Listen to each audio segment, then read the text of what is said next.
first episode of the new podcast. It's sponsored by Gilson Gray. So Gilson Gray is a multi-award winning full service law firm with offices in Edinburgh, Glasgow, Lincoln and London. And you've obviously been roped into it for today. That was your bosses, you can thank for that one. Cheers. So I'm obviously Ennis Murray joined Kelty this year. So I want to start off by saying, from a player's perspective, how's it been since you came along to Kelty? Up and down, I'd say. Like, we started off not too bad. Couple of positive results in the League Cup, and then the league form's not been the best so far, as everyone's aware, and basically just need to get that turned around as soon as possible. What about for yourself personally? How have you found it? Good. Gaffer's given me all the confidence to just go and play, and I've not really had that for a few years. Kind of since leaving Edinburgh City, I've not really had a good run in a team, so I think that was important when I was deciding in the summer where my next move was going to be. So when I spoke to the gaffer, he made that clear that I was going to be a big part of the plan, so that was key in me signing here. Cool. And Thomas Aware manager, what about yourself? What's it been like building your own team? It's obviously the first time doing that. Building the squad's been fun, but seeing it getting ripped apart's not been enjoyable. No, it was good over the summer. We had a plan in place in terms of the kind of profile of player that we wanted to go for, and it was fairly straightforward. There was obviously a few that we had to negotiate with for the big money, but apart from that, we were happy coming in at pre-season with what we'd built. We knew there was scope for one or two more. We've had to maybe add 3 or 4 more due to the kind of injuries that we've had, but overall in the summer I enjoy that side of football. And again, when we looked at where we were come pre-season, I felt we were in a really positive place. We had the cooperation agreement to look forward to, whoever that would have been at the time, and we still had space for 2-3 loans. So building the squad, I think as a club we've done really well in doing that. We're just suffering a wee bit just now with the unfortunate kind of nature in which the injuries we've picked up, and the fact that the injuries are to key players is having an effect on the squad. But the positives is that the younger ones that are here have probably been exposed to more minutes than what they'd have expected. I spoke to Cooper the other day, and he said if he'd have told me I'd maybe made 3-4 starts by Christmas, he'd have been happy with it, but he's obviously made 6 or 7 now. So for players like that, it's been a huge positive. It's also been a positive for us because we've seen them maybe earlier than what we'd have expected, and Cooper, we'll use Cooper all the time. He's been a shining light in the team, and he's been brilliant since he's joined. He's proved that he's taken his chance and he wants to stay in the team, and he's done himself no harm.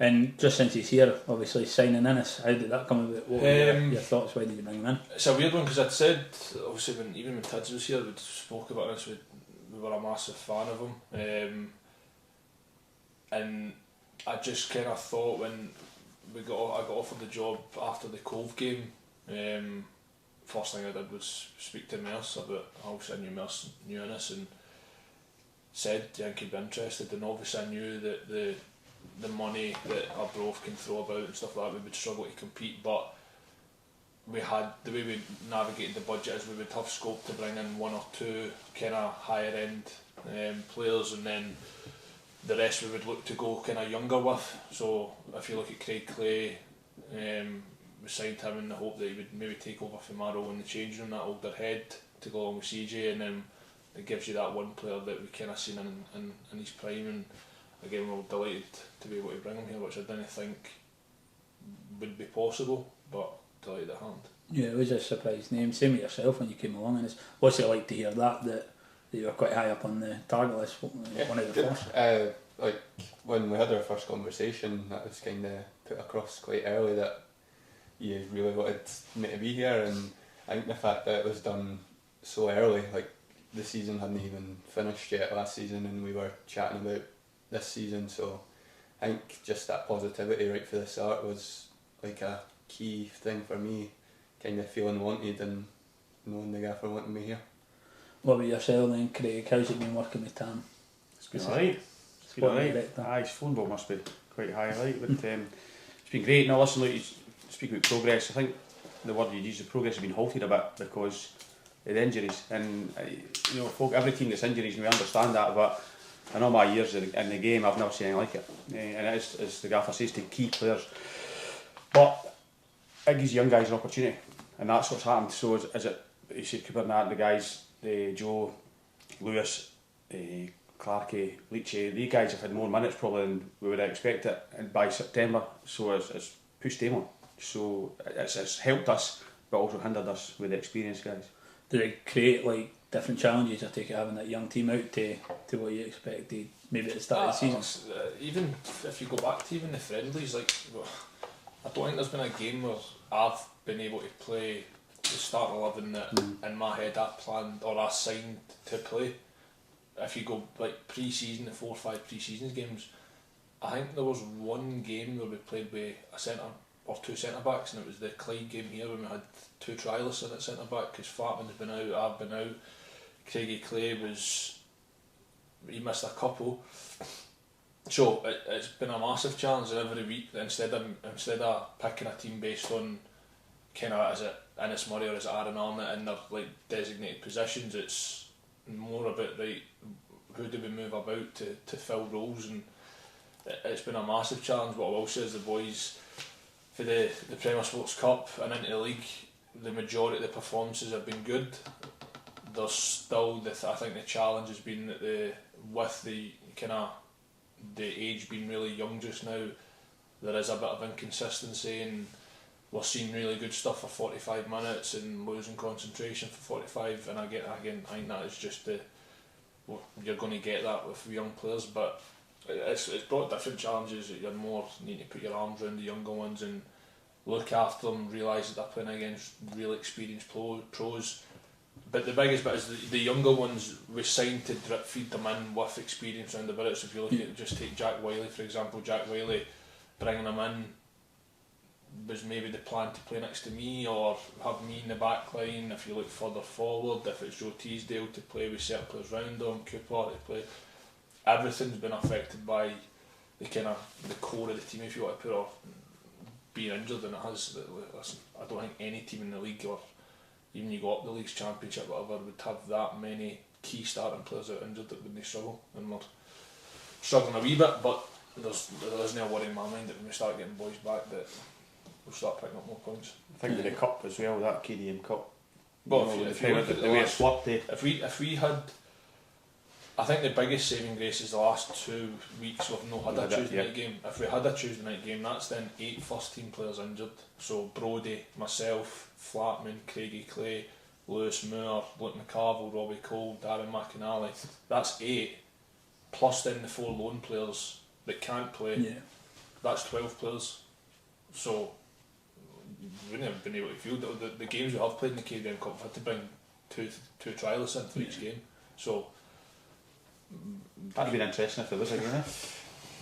It's not something that you're obviously going to want injuries, but is it sort of a challenge you relish, a wee bit different to something you've experienced before? It's causing you to think a little bit differently with the way you approach it.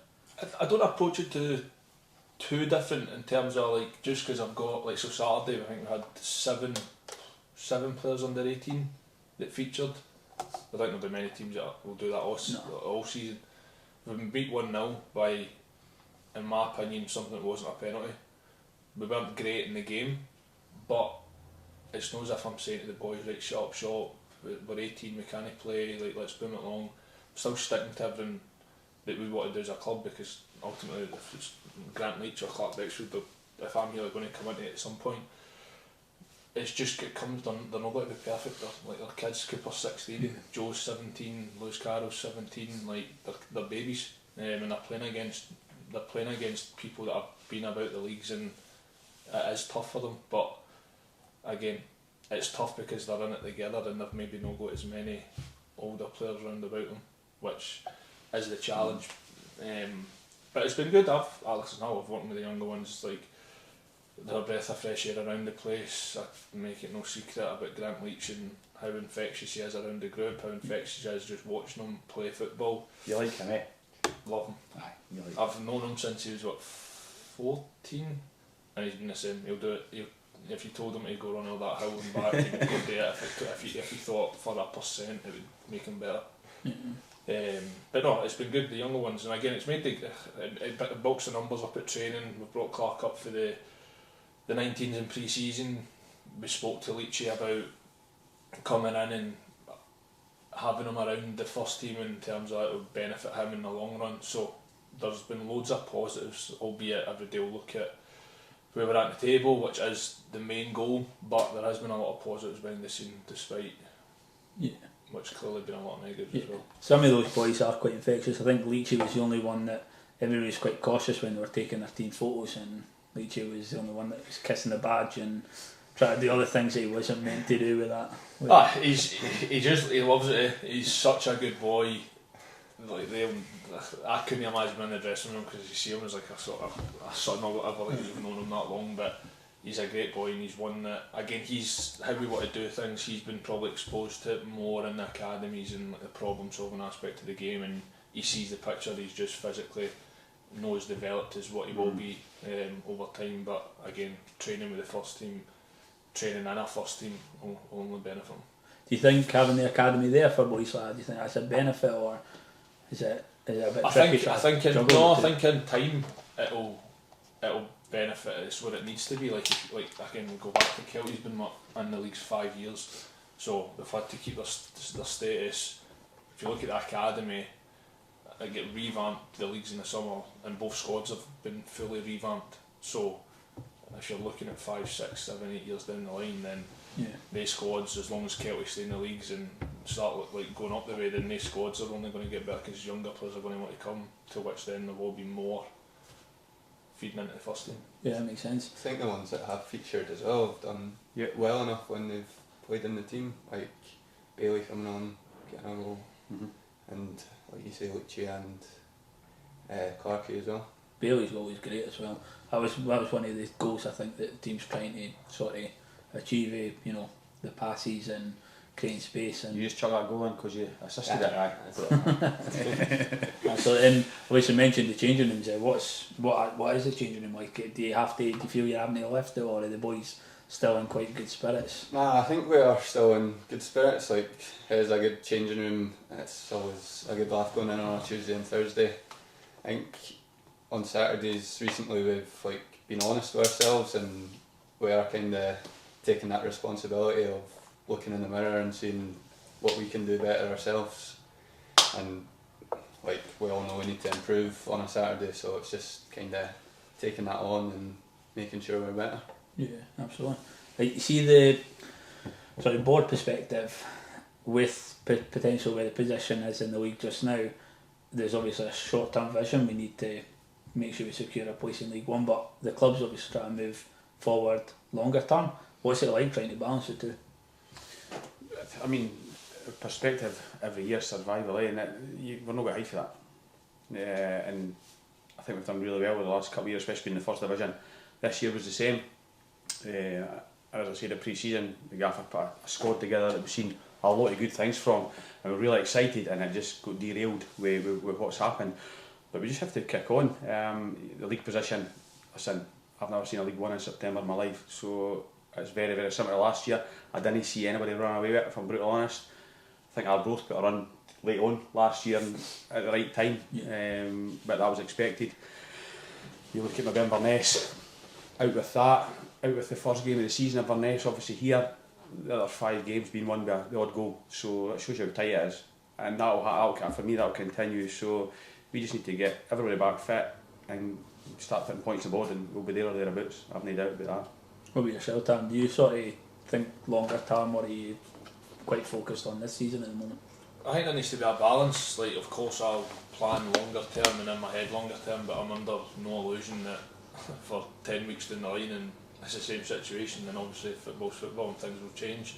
But again, the reality of where we are, that we've played 5 games, played a game less. 4 of those games have been decided by a goal. We've won obviously with 10 men, which again, a young squad has showed major character to go to Montrose and score in the last minute of gameplay with 40 minutes with 10 men. The other 3 games, East Fife game, I thought we should have been 2-3-0 up. they then come into it, we lose 2 set pieces, Queen of South away, bring ourselves back into the game at 1 each, we miss an open net, we then concede the 90th minute with a throw in, and then Saturday there, albeit I've made the boys aware that standards and performance wasn't good enough, but we've still got beat by a set piece that I don't think was a penalty. And that, on the debate, like that is how it is, but take into account we've also got 3/4 of our starting team out injured. So my planning is always the next game. It's Saturday after that. It's looking after the boys we've got. Again, training needs to be adjusted slightly because of loading, and especially with the ones that are out injured, and then you've got the ones coming back into training that again might need a bit more. So there's loads that go on week to week. I don't like to think too far ahead, especially with the situation where we need to focus on just now, and the main target is getting players back and getting points on the board, which I think over the piece we should have more than what we've maybe got. I think we deserve more. It's coming. You can see that how the team's playing well. It's just missing a few pieces, and when you've got that many players to come back, it must be quite pleasing, even though the results aren't gone. It's exciting knowing what you've got coming back, but you don't want to rely on that. And it's even if you look at in the games, so East Fife away, they bring on 5. We've no got the options to bring on. Queen of South, similar story. Saturday, similar story. But the last 30 minutes, you're in control. You're looking to break them down, but again, you've not got a Robbie Cole, McCarville, Lewis Moore that you can go really change it and affect it. So there's been positives, but again, I'll not get away from the reality that it's exciting knowing what's coming back. Absolutely. Looking at week to week, what does training look like at Kelty Hearts? And it's what, like, see for supporters who maybe don't know what goes on, how do you prepare, and what does training look like, and what do you do after to wind down? Well, on a Tuesday we usually look back at the game from Saturday and kind of analyse that, and then in training it's kind of shorter, sharper stuff, and then a Thursday it's looking forward to the game that's coming up on the Saturday. The areas are a bit bigger and we focus on the things that the gaffer thinks we can implement into the game that's coming up on the Saturday. What kind of stuff do you do to prepare for training yourself? Is it, you got a sort of routine during the week to keep yourself fit and ready? It's obviously tricky with work as well, try to balance both. I try and get a couple of gym sessions done a week. I'm lucky enough in my office at work there's a gym there, so at lunchtime on a Wednesday and Friday I'm usually doing a bit in the gym. Apart from that, just kind of the basics, looking after the diet and just kind of keeping yourself as fresh as you can. You got Times have changed, eh? okay, have you got a preference, Tuesday or a Thursday? You got any sessions better than the other, or it's a team wide thought? I think players prefer a Tuesday. I'd say a Tuesday. It's a bit kind of. I think a lot of players prefer a Tuesday. Well, Thursday's a bit more tactical. If you were to ask the squad, I'd say a lot of them are a Tuesday. Just everyone's smaller, more intense. More, I'd say they get that competitive git because you know that's their kind of harder session. Thursday we'll kind of do similar the first part of the session, but we'll not do it all the time. But if I feel like there's stuff that we need maybe walk over regarding the game, we don't have a Friday to do it. It's 2 nights, so again the week looks a lot different to what it would if you were full time with them. But if you were asking players, Tuesday. Right, we're going to do a couple of quick fire ones, so this isn't to anybody in particular, but just some thoughts on a couple of your questions. Within the squad at the moment, who do you think is the most technically gifted in the squad? Luce, I'll answer for him. Technically gifted. Technically gifted. I'm going to go. Big man's no bad with both his feet, but I'm going to go Alex Ferguson. I'd say very potentially Kelty. Yeah, it's no CJ. It's definitely no CJ. But nah, fairly for me. I'd say so. Aaron Arnott's good as well in tight areas. Aye, true. Takes too many touches sometimes. No, I'll go Fergie. I think he's got. I know you said probably more with left-footed players, but I think Fergie's got a really cultured right foot. What about who do you reckon is the worst dressed? Worst dressed. Who's the worst dressed? In that changing room. I've not really seen it. I've not really been out many times with the boys yet, so hard to say. Murray Thomas. Murray Thomas. The reason behind that? It's just gears horrendous. Aye.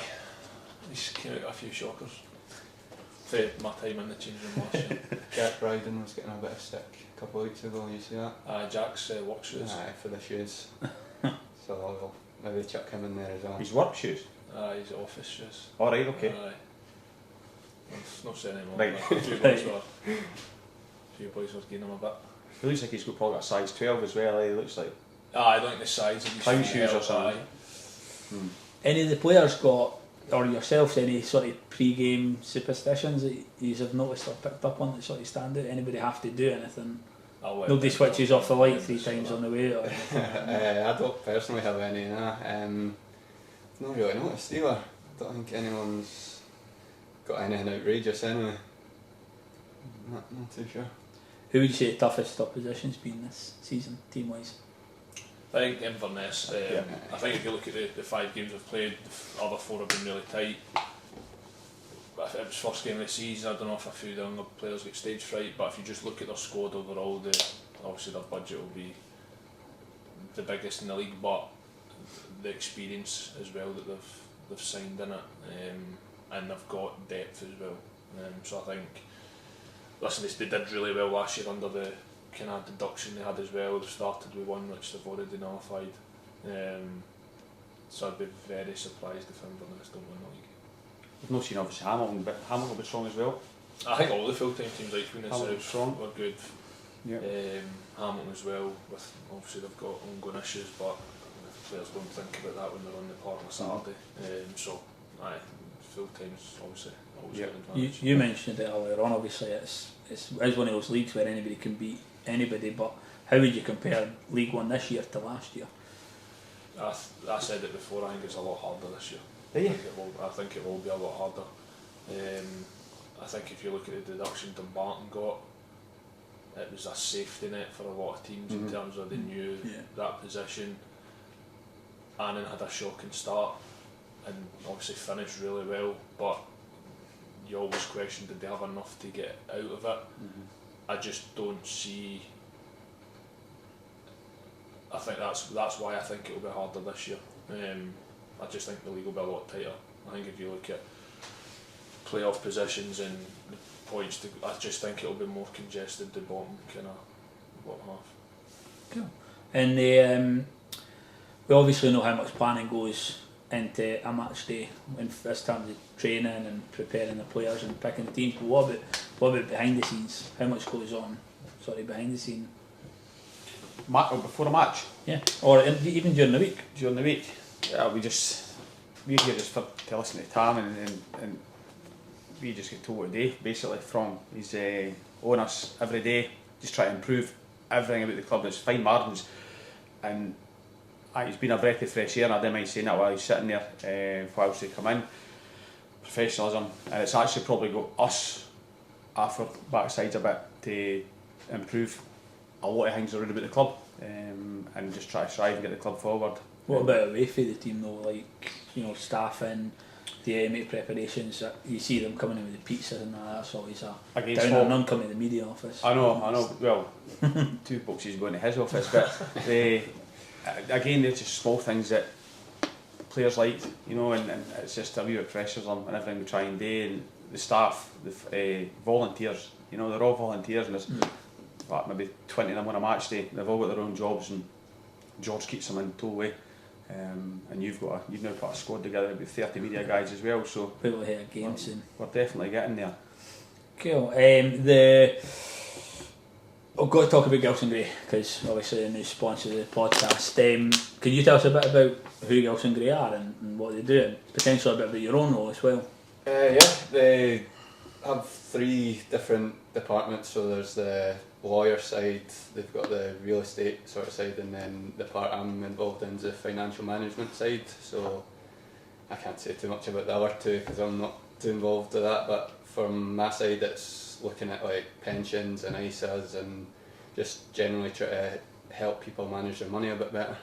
And do you enjoy it? Yeah, It's getting recorded, mind. I've been there, started in September last year, so just over a year now, and it's been really good so far. I've been in the industry for 2.5 years now, so I made the move from one company to Gilson Gray, and I've really enjoyed it so far. Cool. We've got an interview with, what I say, is it your gaffer, Andy? Nah, that's No, just in the same department. We've got a wee interview for Andy as well that we're going to pop in here. So Gilson Gray, there's a kind of few strings to our bow at Gilson Gray. So I'm primarily on the financial management side. So really what I do with my clients is I help them achieve their financial goals. So for you, that might be very different to someone else on the street, but really it's kind of about building a plan for them. Now, further to that, we also have solicitors. So if you're buying a house, if you're needing your will checked, our solicitors will do that for free if you want your will checked, because not all the time wills are in too good shape. We do that. Conveyancing, litigation. We really do an awful lot across the kind of spectrum. Looking back, Tam, what's your earliest memory of football growing up? Earliest memory? As in playing? No, just what made you fall in love with football? Whenever you used to, I know it's different now, but my earliest memory is finishing school, going home, putting your Quick as you can. your whatever strip you had on that day, or whatever strip was washed, putting it on and going out with your mates to the local park where I'm playing football. I think I did it every day. My bedtime was when the street lights came on. That's You'd go in and go for your dinner. I had a 5-minute limit after the street lights came on to get home, but that was just what it always was. After school, it was straight out and playing football, and then obviously went to boys club, and then very early, I think it was 9 when I went to Rangers, and then it became obviously a wee bit more serious. But just couldn't get enough of it when you were younger, playing with school, playing away. That was a bit that kind of annoyed you, like when you went to pro youth, you couldn't play with school anymore, which is what your mates and that. But What strip did you have on when you were young? strips, I think it was always trending. I had a lot of Italian strips because the family was, obviously my mum's from there, but loads of Liverpool ones. Do you want me to say something else here? I was expecting you to say something else to be honest. No, I'm not getting you that. We had a bit outside our house, and you had the 2 street signs. That's where we played football every day. See now, cars are just parked right in front of you. So folk are inside anyway a lot more nowadays, but that's what you used to do. Yeah, you see it so much. You never see it now. You hardly ever see. You don't. That's like it's the biggest cliche I'm about to say ever. But like, it's changed. Like society's changed. Like know that it's right or wrong, but like, would you trust your son to go a mile away from your house nowadays? And like, there's all that, and then there's the grief that they get for all these pitches have got massive fences around them. They can't get in anywhere. Like we could have walked anywhere, found a bit of grass, played on it, jumpers down, and I think it has an effect on what you see. Like everybody speaks about this kind of the street football. There isn't as many. I think that has the effect. Like society has an effect on that as well. It's a social aspect as well. You'd start off with you and 2 or 3 mates, and then soon you'd be playing with folk. Kids just want to play games nowadays on their phones and PlayStation. It was 18 a scythe back then. That's right. What we growing up, see player wise, who would you say was the biggest influence on you? In the early days, probably Steven Gerrard. Like 2005 Champions League final. That sort of, I would have been 8 at that time. So like seeing that and that comeback just kind of was massive. And then as I got a bit older, it was always Messi that was like the main one for me. You never jumped in goals and started dancing about, trying to save penalties or anything like that after the final? Nothing like that. That was the Joshie did it finally. I was dancing about. Yeah.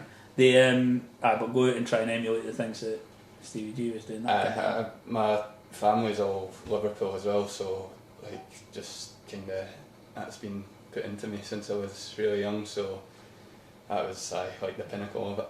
He done alright, right enough. Aye, not too bad. Looking, how do you think, how much has Kelty changed since obviously you played here? In junior days, what's the biggest differences? There's no pizza. Well, there is pizza now. Biggest difference is, listen, look, the George still here. You know what I mean? Stuart Mull's been here a long time. The guys, the committee guys have all been here. It's the same guys. Obviously we've added new ones, but the nucleus, the guys have been here for all Gus as well. You're talking 45 years, so they know the club inside out. The difference for I played to the guys now, when I finished the game, it's different for any. We usually went next door or went into the Lindsay Tavern, and that was our Saturday night, and we'd pick our bags up the Sunday. I could get the games changed, and it's slightly different professions are now, but I suppose the guys can't afford to just, well, I hope they didn't go every Saturday. It's totally different. They're athletes now, eh? We weren't the athletes, we were just, I don't know what you would call us. Just football players, but that was it, but we weren't the athletes. But, I think you got called other names too. Aye, the game has changed a lot, hasn't it? I don't think you ever want that to change, but I think that's what makes Kelty special. Like, You've got to find that balance. You want the club to progress, you want investment to come into the club, you want to keep pushing and improve the surrounding areas of the club. But you want to keep your roots. But I don't think there'll ever be a day where Kelty doesn't have people like George, Stuart around it, or else it loses what it's been about for day one. Looking ahead, what would you say some of the targets are for the rest of this season then? First target, and we spoke about it when we got the job, especially what the budget is, and we know how hard it is to compete in this league, that staying in the league is the main objective. We know that where we've finished the last couple of seasons, we've had maybe chances to go and push for playoffs and stuff like that. Again, each year the league will be different, it'll be more competitive one year, it'll be maybe less competitive the year after, depending on who goes up, who comes down. But the target for this club for the next few years is staying in the leagues. The only way for Kelty to go where it wants to go eventually in the next 5 to 10 years is safety in the league, and that is the main priority. We've got our in-house goals as a squad and what we want to do, and we know it's been majorly affected with the kind of injury crisis that we've got, but staying in the league it's no secret that has been the club's goal for day one coming up to League One. Yeah, that's one of the things I really noticed. You'll remember it, you'll definitely remember it. Went through a period where you kind of got used to winning all the time, and it was good, but you kind of at the same time got tired of just knowing you were going to play Eyemouth or somebody in the juniors, and you were going to win.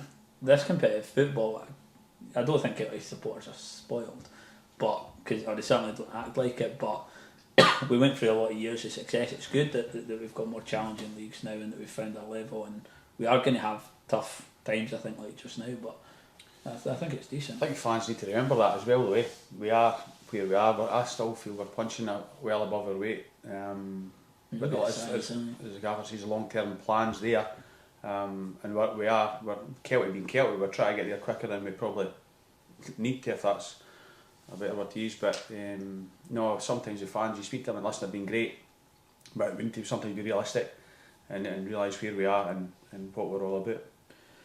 Target wise, what shorter term, what are you hoping to achieve in the next couple of weeks? What's the next few wins weeks? in the board. I don't think that's a secret. We want bodies back in the pitch, but I think no matter what I say here, the top line of it is getting players back in the squad.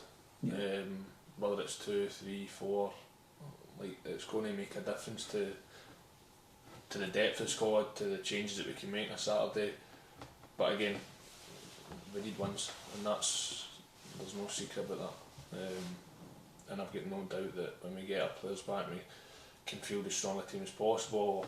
Hopefully, one day in the next few months, we can field a team that we planned for at pre-season, that we'll see our rising results. Brilliant. Right, I've got to finish it off at this or that, so it's just quick fire answers. Alright, I'm just going to fire one through each of you. So, start with yourself, Craig. Last minute winner or a clean sheet for the team? Last minute winner. Last minute winner. Tam, a home game or a away game? Probably an away game. Ennis, playing on grass or That's always you ask, the grass or 3D pitch. A good Astro. Aye, that's a good answer. Good Astro. Craig, team bus banter or the dressing room banter, what's better? I think team bus after an away game, an away win. Team bus is excellent. Yeah. Tam, a good cup run or good league form? Well, right now you know what my answer is, league form. League form. This is for Kelty Hearts this season, home kit or away kit? I like the home with a bit of gold on it. Nice. Craig, like a game under the lights, so an evening game or a 3 PM kick-off on a Saturday? Evening. Evening game. Tam, pre-match pasta or pre-match chicken and rice? Pretty much fire. Now then. Innes, last minute winner or a first half hat trick, what would you take? Last minute winner. Craig, dressing room DJ or silent focus before the match, what were you? So addressing what? DJ. Or Silent focus before the match. aye, a bit of noise. Aye, a DJ definitely. Tam, VAR or no VAR? No VR. I'm going to answer that. But After Saturday I'll go VR. there is that. Yeah. And it's what you prefer, a big cup tie or a crucial league match? Big cup tie. Craig, a home win, last one. Home win in front of your fans or a away win, well, at Hawes, against your rivals? Probably an away win. Away win. Tam, FIFA or Football Manager? I've not got time for either of them. Dennis, what's your preference? Old school football boots, so your black classics, or modern colourful boots? Modern. Modern Definitely. colourful boots. Right, lads, thank you very much for doing that. We'll fire it out. Yeah, Pleasure. thank you. Superb.